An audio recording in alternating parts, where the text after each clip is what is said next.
Et c'est notre série estivale, question que j'aimerais poser à mon pasteur.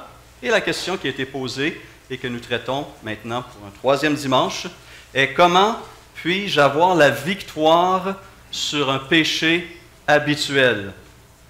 Un péché rémanent, un péché qui revient et qui revient. Hébreux 12, verset 1er. Nous donc aussi, puisque nous sommes entourés d'une si grande nuée de témoins, rejetons tout fardeau et le péché qui nous enveloppe si facilement et courons avec persévérance l'épreuve qui nous est proposée. Faisons-le en gardant les regards sur Jésus qui fait naître la foi et l'amène à la perfection. En échange de la joie qui lui était réservée, il a souffert la croix en méprisant la honte qui s'y attachait, et il s'est assis à la droite du trône de Dieu. Pensez en effet à celui qui a supporté une telle opposition contre lui de la part des pécheurs, afin de ne pas vous laisser abattre par le découragement. Vous n'avez pas encore résisté jusqu'au sang dans votre combat contre le péché, et vous avez oublié l'encouragement qui vous est adressé comme à des fils. Mon fils, ne méprise pas la correction du Seigneur et ne perds pas courage lorsqu'il te reprend. En effet, le Seigneur corrige celui qu'il aime et il punit tous ceux qu'il reconnaît comme ses fils. Supportez la correction. C'est comme des fils que Dieu vous traite. Quel est le fils qu'un père ne corrige pas? Mais si vous êtes dispensés de la correction à laquelle tous ont part, c'est donc que vous êtes des enfants illégitimes et non des fils. D'ailleurs, puisque nos pères terrestres nous ont corrigés et que nous les avons respectés, ne devons-nous pas d'autant plus nous soumettre à notre Père céleste pour avoir la vie?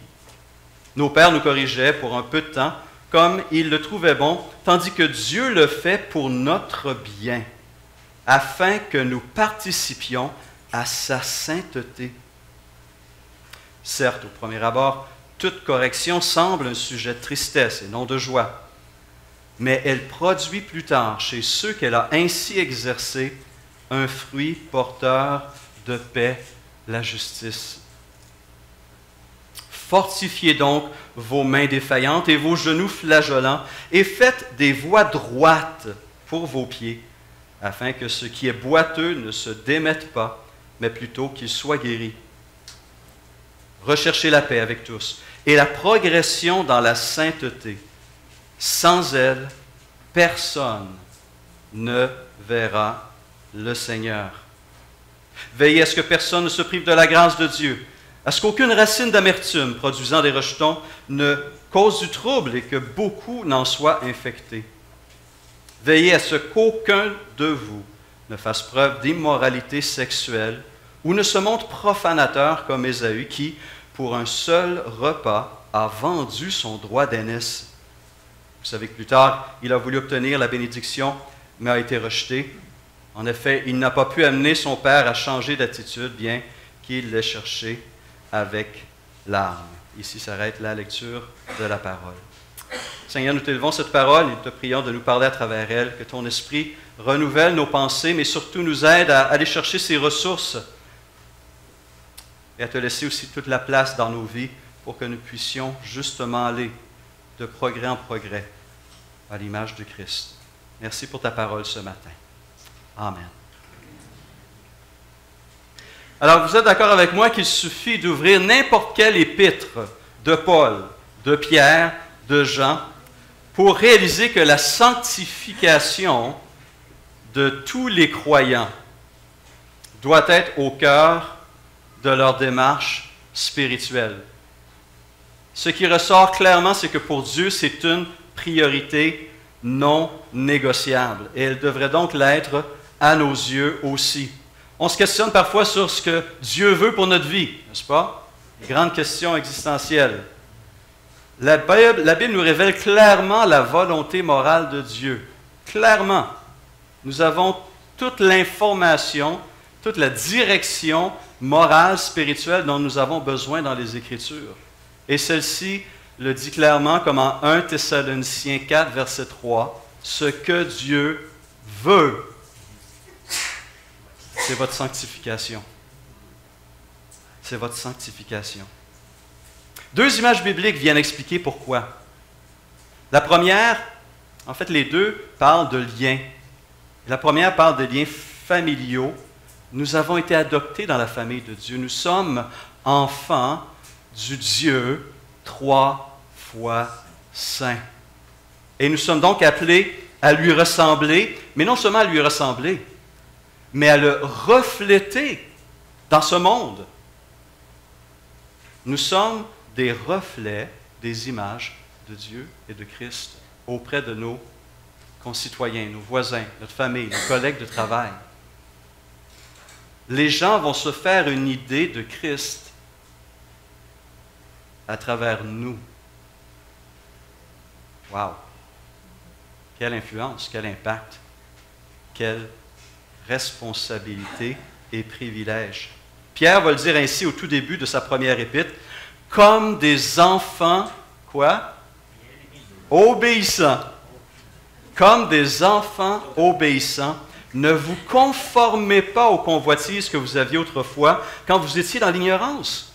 Mais puisque celui qui vous a appelé est saint, vous aussi soyez saints dans toute votre conduite, selon qu'il est écrit, vous serez saints, car je suis saint. Et si vous invoquez comme Père celui qui juge selon l'œuvre de chacun sans favoritisme, conduisez-vous avec crainte pendant le temps de votre séjour sur la terre. C'est rare qu'on médite cette vérité-là, se conduire avec crainte, parce que nous servons un Dieu parfait, saint, pur, juste, lumineux, et nous avons reçu cette tâche de le refléter. Nous avons reçu l'honneur de faire partie de sa famille. Une deuxième image est tout aussi parlante. Collectivement, nous sommes la fiancée de Jésus-Christ. Paul dit aux Corinthiens, « Je suis jaloux de vous d'une jalousie de Dieu, parce que je vous ai fiancés à un seul époux pour vous présenter à Christ comme une vierge pure. »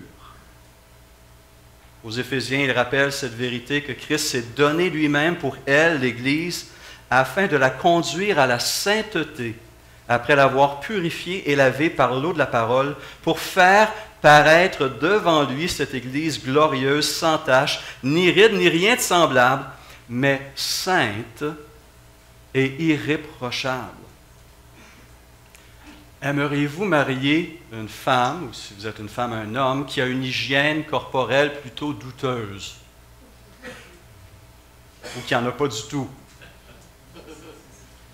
Ou comment vous sentiriez-vous si le jour de votre mariage, votre épouse, votre fiancée se présente en jeans sales, t-shirt bien ordinaire, aucune préparation, et se présente pour s'unir à vous pour la vie? Est-ce qu'on peut retarder un petit peu les choses? On va peut-être se reparler, hein? Tout le temps, toute l'énergie, tout ce qu'on fait pour préparer ce jour des noces, cette union, n'est-ce pas? Toute l'énergie.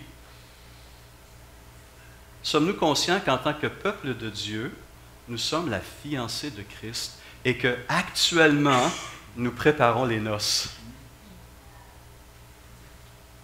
Nous nous préparons à rencontrer notre futur époux. Et cette préparation passe absolument par la sanctification, par la purification, individuellement et collectivement.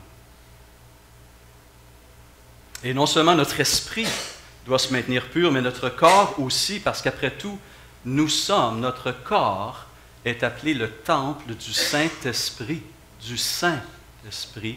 qui habite en nous. Nous avons donc la tâche de glorifier Dieu dans notre corps et dans notre esprit qui appartiennent à Dieu.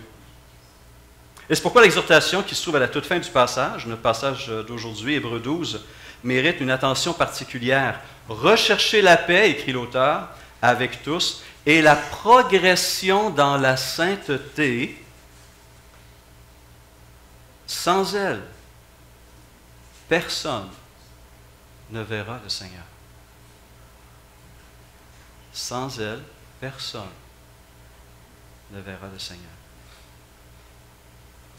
Andrew Murray, un prédicateur et auteur évangélique sud-africain, a dit ceci: la sanctification est la préparation spirituelle qui nous permet de rencontrer Dieu et de vivre en liberté auprès de lui. Nous avons le privilège d'entrer dans la présence de Dieu, d'être en communion avec le Créateur tout-puissant et infini.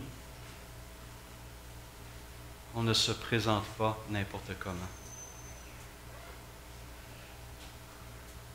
Alors, la question du péché habituel est donc un facteur majeur qui nuit à notre marche chrétienne, qui nuit considérablement à nos rapports avec notre Dieu trois fois saint. Et c'est pourquoi Dieu ne peut rester passif devant quelqu'un qui, se disant disciple de Jésus-Christ, poursuit une marche impure, poursuit une désobéissance flagrante, continue, tombe dans un péché habituel.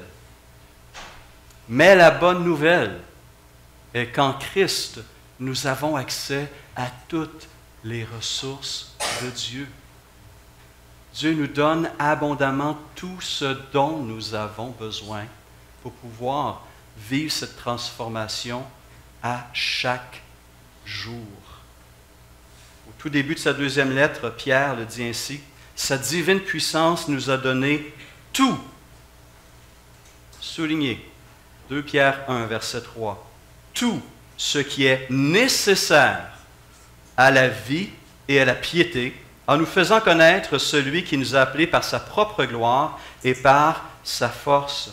Celle-ci nous assure les plus grandes et les plus précieuses promesses. Ainsi, grâce à elle, vous pouvez, dit Pierre, vous pouvez fuir la corruption qui existe dans le monde par la convoitise et devenir participant de la nature divine. Et c'est pourquoi la question qui m'a été posée il y a 3 semaines est si importante. Comment puis-je avoir la victoire sur le péché habituel? Alors nous avons vu que le disciple de Christ a accès à plusieurs ressources, à plusieurs moyens efficaces, à des armes puissantes pour pouvoir marcher en nouveauté de vie et pour apprendre à mettre ses membres comme esclaves au service de la justice pour progresser dans la sainteté. Certains entendront un écho ici de Romains chapitre 6. Nous avons des ressources qui sont personnelles, communautaires et divines. Il y a 2 semaines, au niveau personnel, nous avons souligné l'importance et l'impact d'une vie qui est vécue dans la repentance. Lorsque quelqu'un pêche et qui regrette, qui se repent et qui confesse, Dieu intervient, Dieu pardonne et Dieu purifie. Nous avons vu le pouvoir sanctifiant de la parole de Dieu. C'est comme prendre une bonne douche spirituelle, se faire nettoyer. La parole est cette eau qui purifie. Nous avons vu l'importance de la prière pour demander afin de recevoir ces ressources de la part de Dieu. Nous avons vu la semaine dernière qu'au niveau communautaire, nous pouvons compter sur l'aide préventive et corrective de la communauté. En tant que frères et sœurs, tellement de textes nous parlent des uns et des autres. Nous aimer les uns les autres, veiller les uns sur les autres, nous encourager les uns les autres, nous consoler les uns les autres, nous exhorter les uns et les autres. Tous ces textes sont là pour nous rappeler l'impact que nous avons les uns sur les autres et nous rappeler que nous avons besoin les uns les autres dans notre marche chrétienne, dans nos progrès dans la sanctification. Nous avons vu que d'autres ressources existent aussi, mais nous avons souligné aussi que dans certains cas, certains péchés habituels, profondément racinés, peuvent nécessiter l'aide de professionnels, quelqu'un qui lutte avec l'alcool, qui lutte avec la consommation de drogue ou qui ont des problèmes de nature sexuelle ou autres. Il y a des ressources aussi qui existent pour nous aider à avoir la victoire et la libération dans ces domaines-là.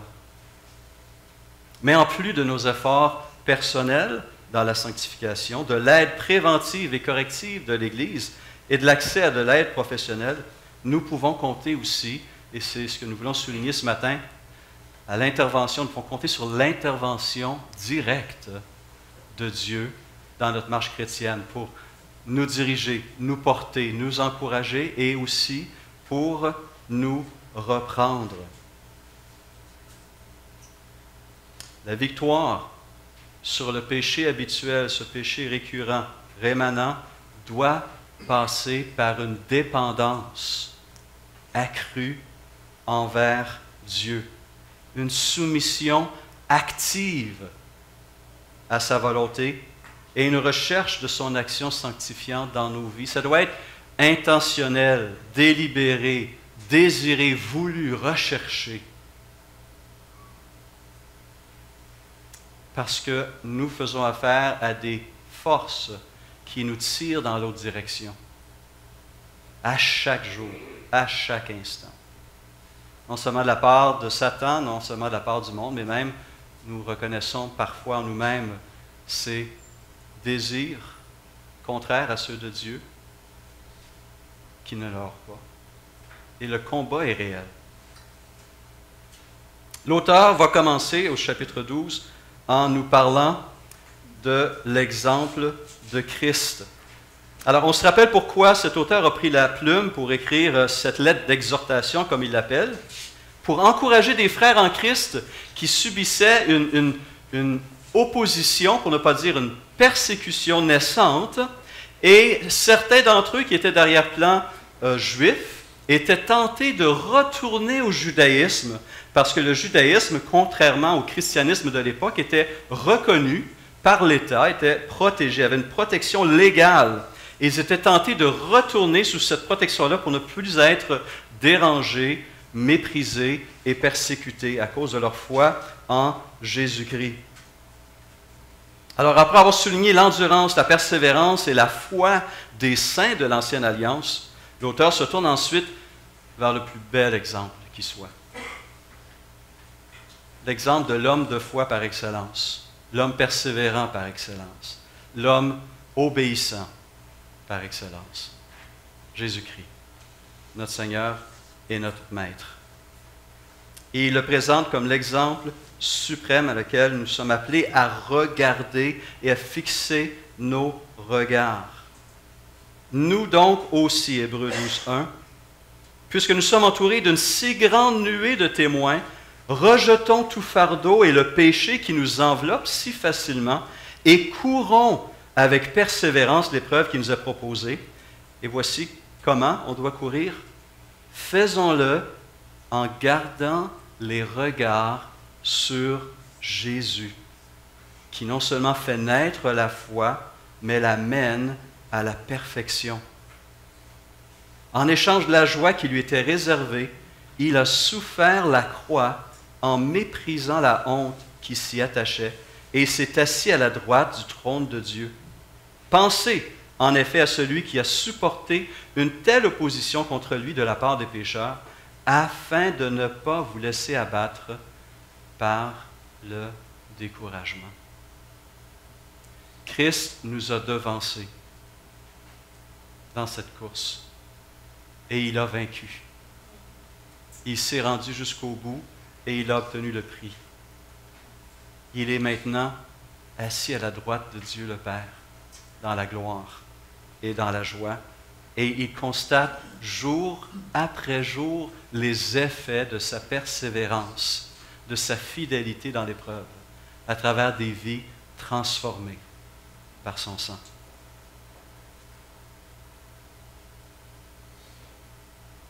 Il a pu demeurer fidèle et obéissant parce qu'il gardait ces choses dans son cœur et regardait au-delà de la croix vers cette victoire. Et c'est pourquoi l'auteur ici invite ses lecteurs à regarder au-delà de leurs propres difficultés présentes et à la gloire qui les attend. Vous savez, un de mes textes favoris, et j'aime y revenir, c'est celui de Paul en 2 Corinthiens 4, non pas Philippiens, mais 2 Corinthiens ce matin. Il dit, nous savons en effet que celui qui a ressuscité le Seigneur Jésus nous ressuscitera aussi par Jésus et nous fera paraître avec vous dans sa présence. Verset 16, « Voilà pourquoi nous ne perdons pas courage. Et même si notre être extérieur se détruit, notre être intérieur se renouvelle de jour en jour. » Et ce verset 17 qui est renversant, « En effet, nos légères difficultés, dit-il, nos légères difficultés du moment présent sont une conséquence, amènent vers, produisent pour nous, au-delà de toute mesure, un poids éternel de gloire. » Incroyable. Au-delà de toute mesure, un poids éternel de gloire. Ainsi, nous regardons non pas ce qui est visible, mais ce qui est invisible, car les réalités visibles sont passagères et les invisibles sont éternelles. Fin de la citation. Jésus a enduré bien plus que tous ces héros de la foi mentionnés en Hébreux 11. Il est l'exemple par excellence d'obéissance, car il s'est humilié lui-même en faisant preuve d'obéissance jusqu'à la mort, même jusqu'à la mort de la croix. On retient ici Philippiens, chapitre 2, verset 5. Et c'est pourquoi nous sommes encouragés à l'imiter, à suivre son exemple. Et au moment où l'auteur écrit son épître, aucun des lecteurs à qui l'épître était destinée n'avait encore résisté jusqu'au sang de leur combat contre le péché, nous dit le verset 4. Aucun n'était devenu martyr. Christ, lui, a versé son sang, a été jusqu'au bout, et à travers la croix a été victorieux pour nous. Qu'est-ce qui a permis de persévérer ainsi? Parce qu'il a laissé l'Esprit de Dieu le porter et le diriger. Il s'est soumis à la direction de l'Esprit de Dieu. Alors, on a tendance souvent à dire, bien c'est sûr, Jésus, c'est Dieu le Fils. Évidemment, il est tout-puissant. Mais on ne doit pas oublier que dans son incarnation, le Fils de Dieu a mis de côté ses prérogatives divines pour vivre pleinement en tant qu'homme. En tant qu'homme conduit par l'Esprit. Et ce qu'il a fait était par le Saint-Esprit. Le même Esprit qui nous habite ce matin. Le même Esprit. Il a vaincu parce qu'il a agi en tant qu'homme, soumis au Saint-Esprit et fortifié par lui. Et parce que Christ a vaincu, nous pouvons vaincre à notre tour. Alors, on est invité à garder les yeux fixés sur Christ. Où avez-vous porté vos regards cette semaine? Sur quoi vous êtes-vous attardé? Qu'est-ce qui a capturé votre intérêt, saisi votre intérêt? Comment avez-vous nourri votre cœur, vos pensées, votre volonté, vos émotions, vos passions? Et où allez-vous porter vos regards cette semaine? Ce qui est intéressant, c'est que ce que l'auteur nous demande de faire vis-à-vis Christ, Christ lui-même l'a fait vis-à-vis Dieu. Dans un psaume qu'on appelle un psaume messianique, parce qu'il fait référence au Messie, à Jésus, le psaume 16, on lit ceci. J'ai constamment, c'est Christ qui parle à travers David, j'ai constamment l'Éternel devant moi. Quand il est à ma droite, je ne suis pas ébranlé. C'est pourquoi mon cœur est dans la joie et mon esprit dans l'allégresse. Même mon corps reposera en sécurité, car tu n'abandonneras pas mon âme au séjour des morts. Tu ne permettras pas que ton bien-aimé connaisse la décomposition. Tu me fais connaître le sentier de la vie, et il y a d'abondantes joies. D'abondantes joies dans ta présence. Un bonheur éternel à ta droite. Pierre citera ce psaume le jour de la Pentecôte, lors du premier sermon chrétien sous l'inspiration de l'Esprit. Encore une fois, Andrew Murray, que je cite ici, dit ceci. Par sa vie de renoncement à lui-même, d'humilité, d'obéissance et de mort, il a fait voir qu'il n'est point d'autre chemin pour arriver jusqu'à Dieu que celui du sacrifice, en résistant au monde et au moi, et cela jusqu'à la mort. En regardant à lui, dans la gloire, nous voyons quelle sur-récompense on obtient en mourant avec lui, quelle puissance et quelle gloire divine il nous offre pour nous inviter à mettre en lui toute notre confiance et à lui abandonner nos âmes, et quelle vie divine son esprit fera descendre dans nos cœurs. Fin de la citation.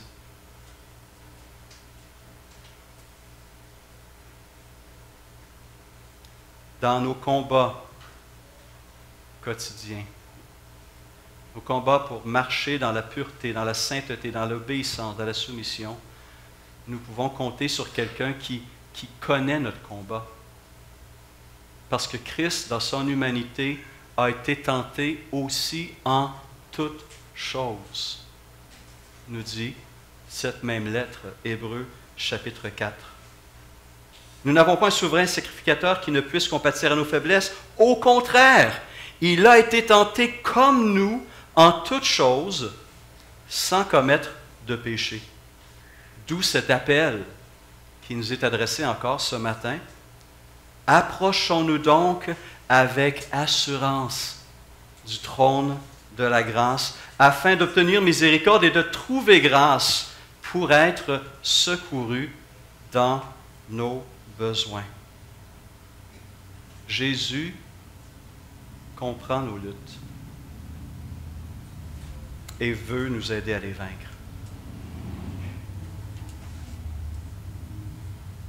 Donc, on ne doit pas simplement apprécier l'exemple de Jésus, mais on est appelé à l'imiter, à le suivre par la puissance du Saint-Esprit. Et Christ va faire encore plein de choses, mais une dernière chose sur Christ que je veux souligner, c'est qu'il intercède aussi pour nous, comme Paul le mentionne en Romains 8, 34. Christ est ressuscité, il est à la droite de Dieu et il intercède pour nous. Il y a peut-être quelque chose que Dieu sait qui va se passer pour vous cet après-midi dans votre vie, ou demain matin, ou cette semaine. Vous ne savez pas encore de quoi il s'agit, mais ça va être une épreuve réelle et profonde. Dans le moment, vous vivez dans l'innocence et l'ignorance la plus totale. Et vous savez quoi? Christ prie maintenant pour vous. Ce qui me frappe, c'est cette illustration de cette vérité, alors que les apôtres sont avec Jésus pour célébrer leur dernière Pâque avec lui, dernier repas. Jésus se tourne vers Pierre et lui dit, « Simon, Simon, Satan vous a réclamé pour vous passer au crible comme le blé, mais moi j'ai prié pour toi, afin que ta foi ne disparaisse pas. Et toi, quand tu seras revenu à moi, affermis tes frères. » Et Pierre, évidemment, « Jamais de la vie, Seigneur, il n'y a pas de problème, et moi je suis prêt à aller jusqu'à la mort pour toi. » N'est-ce pas? Et on sait qu'est-ce qu'il a fait à peine quelques heures plus tard. Il a renié son maître 3 fois. Avec des imprécations, vous rappelez-vous. Hein? Que Dieu me maudisse si je connais cet homme-là. Je ne le connais pas. Il a utilisé un langage aussi fort. Il est tombé très bas. Très bas. Mais il y avait un filet qui l'attendait. La prière de Christ qui était là pour le soutenir. Et il s'en est remis par la grâce de Dieu et grâce à l'intercession de Christ. Et il est devenu cet apôtre que Dieu a utilisé puissamment par la suite. Nous pouvons compter sur les prières de notre Seigneur. Une autre vérité, le Dieu 3 fois saint, ce Dieu Fils, Esprit, Saint-Esprit aussi est puissamment engagé dans notre propre sanctification. Quoique le texte n'en parle très peu directement, nous savons que le Saint-Esprit est l'agent divin principal œuvrant pour notre sanctification. Son mandat, sa tâche, est de nous transformer à chaque jour. C'est son mandat. Et il le fait par toutes ces ressources qui ont été mentionnées. Et il s'attend à ce qu'on suive ses directives, évidemment. Il s'attend à ce que nous nous soumettions consciemment et quotidiennement à sa direction. Galates 5,16, dans la version Parole vivante, le dit ainsi: « Marchez sous la direction de l'Esprit, et vous ne risquerez pas de satisfaire les convoitises de votre être naturel. Vos désirs égoïstes et coupables ne parviendront pas à leur fin. » Une promesse, une assurance. Pour cela, il faut faire preuve d'humilité. Et ça, parfois, c'est difficile. De réaliser que si je m'appuie sur mes propres forces, je ne suis pas si fort que ça. Parce que les forces qui sont autour de moi sont grandes, et même celles encore négatives qui luttent en moi demeurent actives et agissantes. Et si je pense pouvoir résister à Satan, si je pense pouvoir résister au monde, si je pense pouvoir encore résister à ma vieille nature par mes propres forces, je m'induis en erreur et je suis certain de tomber. Et c'est pourquoi j'ai besoin de toutes ces ressources. C'est pourquoi j'ai besoin de vous et nous avons besoin les uns des autres, et c'est pourquoi nous avons profondément besoin de l'action transformatrice, de la puissance du Saint-Esprit. Nous devons cesser de lutter contre le Saint-Esprit. Parce que lorsqu'on se laisse aller dans ce péché habituel, nous luttons, nous nous opposons à l'action du Saint-Esprit. Alors qu'il veut libérer sa puissance, nous fermons la porte.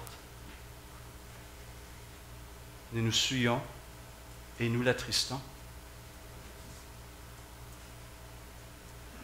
Nous avons besoin de nous soumettre et de reconnaître notre besoin quotidiennement. Finalement, l'auteur de l'Épître utilise un dernier argument qui est pour le moins surprenant à première vue pour encourager ses lecteurs à persévérer dans leur marche quotidienne. Il leur parle, dans une longue section, de la discipline que Dieu va exercer sur eux en tant que bon Père. Il leur fait comprendre que Dieu va permettre des épreuves dans leur vie pour les former et pour les sanctifier. Relisons encore ce passage à partir du verset 4. Vous n'avez pas encore résisté jusqu'au sang dans votre combat contre le péché, et vous avez oublié l'encouragement qui vous est adressé comme à des fils. Mon fils, ne méprise pas la correction du Seigneur et ne perds pas courage lorsqu'il te reprend. En effet, le Seigneur corrige celui qu'il aime et il punit tous ceux qu'il reconnaît pour ses fils. C'est intéressant de noter que Jésus utilise le même langage envers une église. L'église de Laodicée en Apocalypse 3,19, il dit « Moi, je reprends et je corrige qui? Tous ceux que j'aime. Aie donc du zèle et repens-toi, dit-il à l'église de Laodicée. » L'amour de notre Père va l'amener à utiliser tous ses moyens, et ils sont nombreux à sa disposition, pour reproduire en nous rien de moins que le caractère de Jésus-Christ.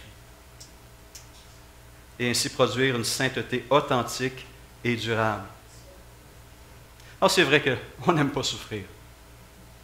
Ni dans notre corps, ni dans notre esprit. On n'aime pas les épreuves. Mais étrangement, on le constate souvent bien plus tard, ces souffrances, ces épreuves produisent quelque chose de riche qui n'aurait pas été produit autrement. On est ainsi fait que les épreuves sont une voie de transformation, de croissance, de développement, de sanctification. Et on ne doit pas voir cela comme un manque d'amour de la part du Père, bien au contraire. Dieu veut à nouveau nous rassurer dans ce texte-là de son amour. Et on cite, ici l'auteur rappelle ce témoignage des Écritures juives dans l'Ancien Testament en citant Proverbe 3,11. Nous pouvons être certains, frères et sœurs, que la main qui corrige est contrôlé par un cœur qui aime. Je répète, oui, nous pouvons être certains que la main qui corrige est contrôlée par un cœur qui aime.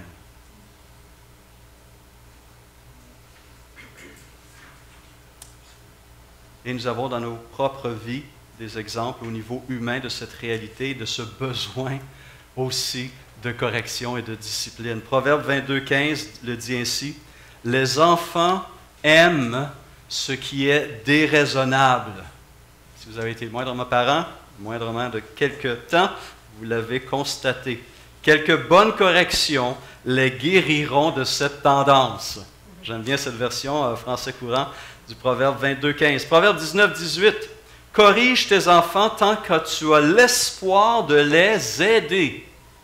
C'est ça le but, hein? Corrige tes enfants tant que tu as l'espoir de les aider, mais ne t'emporte pas au point de vouloir leur mort. Donc, maîtrise de soi. Regardez ce qu'il dit immédiatement après. L'homme violent mérite de payer une amende. Il y a un contrôle, il y a une maîtrise, encore une fois, que le Père humain doit toujours manifester. Proverbe 29,15. Les punitions et les réprimandes donnent de la sagesse. Mais voici le contraire. Un enfant, écoutez ça, un enfant livré à lui-même fait la honte de sa mère. Quand je vois certains parents, des fois, puis vous connaissez l'histoire classique de l'enfant qui fait, vous connaissez l'expression une crise de bacon? Vous connaissez cette expression-là, un enfant qui se jette à terre, la grosse crise parce qu'il veut ça! Et c'est toujours intéressant de voir comment le parent va réagir. Hein? On a déjà été dans ces situations-là. Hein? Est-ce qu'on le fait semblant de rien? Est-ce qu'on s'éloigne en douceur? Qu'est-ce qu'on fait avec un enfant comme ça? Qui ne veut que faire à sa tête, qui veut ce qu'il convoite. Et il ne prend pas un nom. Vous comprenez? Qu'est-ce qu'on fait? Un enfant livré à lui-même, si on ne fait rien, dans le présent et dans l'avenir, cet enfant-là va nous faire honte encore. On va nourrir un petit tyran qui va devenir un grand tyran et qui n'apprendra pas l'importance d'entendre parfois non, qui ne comprendra pas l'importance de l'autorité parentale, de la soumission et du respect. Les enfants ont besoin d'apprendre ces choses-là et nous sommes habilités, nous sommes ordonnés en tant que parents à leur communiquer ces vérités, ces valeurs importantes. Puis l'auteur va mentionner un des fruits d'une vie qui a été ainsi disciplinée par Dieu. Verset 11, il dit ceci, « Certes, au premier abord, toute correction semble un sujet de tristesse et non de joie, mais elle produit plus tard chez ceux qu'elle a ainsi exercés un fruit porteur de paix, la justice. » Ainsi exercé, un enfant, physique ou spirituel, apprend à faire ce qui est bien, à éviter ce qui est mal. L'enfant doit comprendre, et nous devons nous réapproprier cette vérité, que nous vivons dans un univers moral. Et il y a toujours des conséquences sur nous-mêmes et sur les gens autour de nous et sur notre monde par les choix que nous prenons.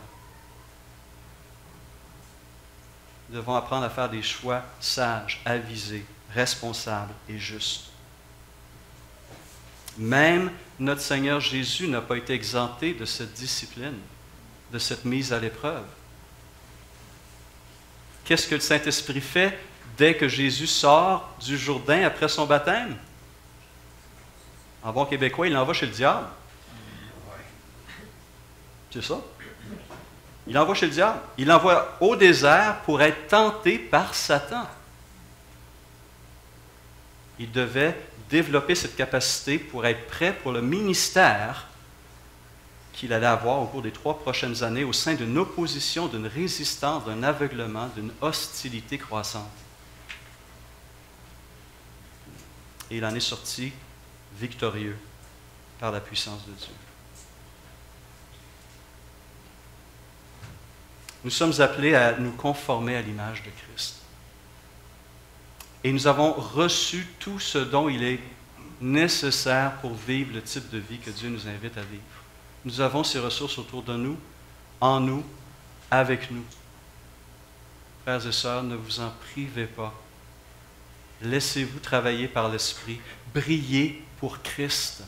Montrez au monde la différence que fait la présence de Dieu dans la vie d'un homme ou d'une femme qui est livrée à Dieu, à Christ, et qui veut vivre pour lui. C'est une œuvre en devenir, on en est conscient. Mais nous sommes invités à aller de progrès en progrès et ainsi honorer et glorifier notre Seigneur. C'est pourquoi nous cultivons aussi cette espérance.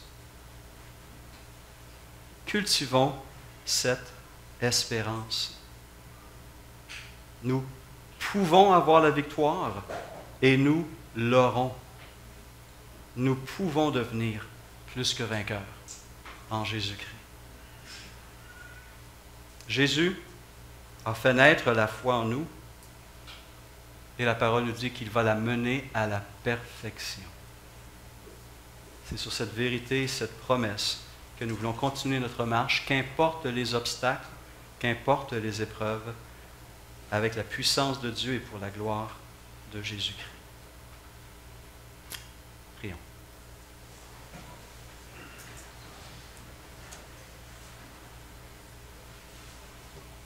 Seigneur, lorsque nous constatons tout ce que tu as fait et pourquoi tu l'as fait, tu as quitté ton trône glorieux, tu as caché ta gloire et ta puissance, tu as pris forme humaine et tu t'es soumis aux contraintes humaines et tu as marché au sein d'un monde souillé par le péché, hostile à ton autorité. Tu as persévéré jusqu'au bout afin que nous puissions connaître la liberté en toi, afin que nous puissions être vivifiés par ton esprit, afin que cet appel que tu as placé sur nos vies puisse devenir réalité et que nous puissions régner avec toi au siècle des siècles. Seigneur, merci pour toutes ces choses. Nous te demandons pardon pour notre marche actuelle, trop souvent trébuchante, hésitante. Nous te demandons pardon pour ces passions qui guerroient encore dans nos cœurs, dans nos pensées, ces désirs qui sont contraires aux tiens. Merci de nous rappeler à l'ordre, Seigneur, d'exercer nos membres, de sonder notre cœur, et par ta parole, par ton esprit, par les frères et les sœurs, nous aider, nous encourager, nous transformer davantage à ton image. Seigneur, que notre vie te glorifie cette semaine. Aide-nous encore, s'il te plaît. Nous dépendons de toi et nous faisons appel à toi ce matin. Pour ta gloire et pour non seulement notre bien, mais le rayonnement de ton nom dans nos familles, dans nos milieux de travail, dans notre ville et à travers le monde, s'il te plaît. Amen. Et je vous invite à vous lever pour la bénédiction finale.